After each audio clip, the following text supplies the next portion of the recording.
Junior Sergeant 20-year-old Anton Shtukin is perfecting his shooting skills in the Donbas region. He was in Russian captivity for a year, from May 20, 2022 to May 6, 2023. After a series of interrogations, I was covered in bruises head to toe. At times, they would beat me so hard, my skin would start to peel off. On April 15, 2022, Shtukin, together with other soldiers, go to the Azovstal steel plant in Mariupol. On May 20th, their commander ordered them to surrender.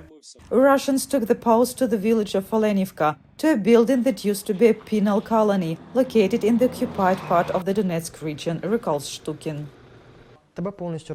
They undressed me and asked, "Are there Nazi tattoos on your body? Are there any tattoos on your body?" Basically, if you had any tattoos, they needed you to explain the meaning of each one. Russian Defense Ministry officials have repeatedly denied accusations of torture, saying in May that prisoners are held in human conditions. But in a recent statement, the UN pointed to a, quote, volume of credible allegations of torture and other inhuman acts that are being perpetrated against civilians and prisoners of war by Russian authorities. Shtukin's father, Serhiy Shtukin, did everything he could to free his son. He contacted Red Cross representatives almost every day and organized rallies in support of the POWs. We were organizing rallies in different cities, from Odessa to Kiev.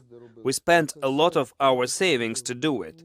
We bought everything from fuel to flags and banners, and sometimes paid for accommodation for the participants who otherwise could not have afforded the trip.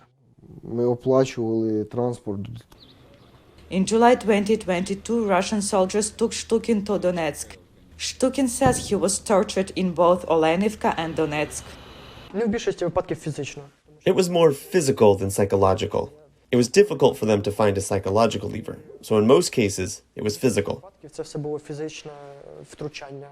Shtukin spent 8 months in Russian captivity in Donetsk. He says 25 men were kept in a small cell with no running water there. They let us take a hot shower only twice in that whole year.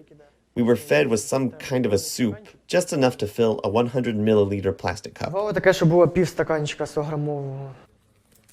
On May 6, 2023, Shtukin was freed from captivity. He had lost 55 pounds and his femoral nerves were severely injured, says his father.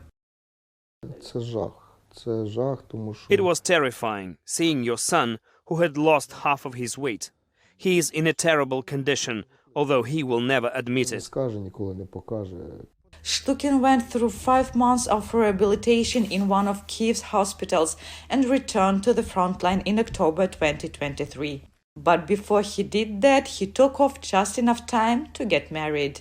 Anna Kostyuchenko for VOA News in the Donetsk and Cherkasy regions, Ukraine.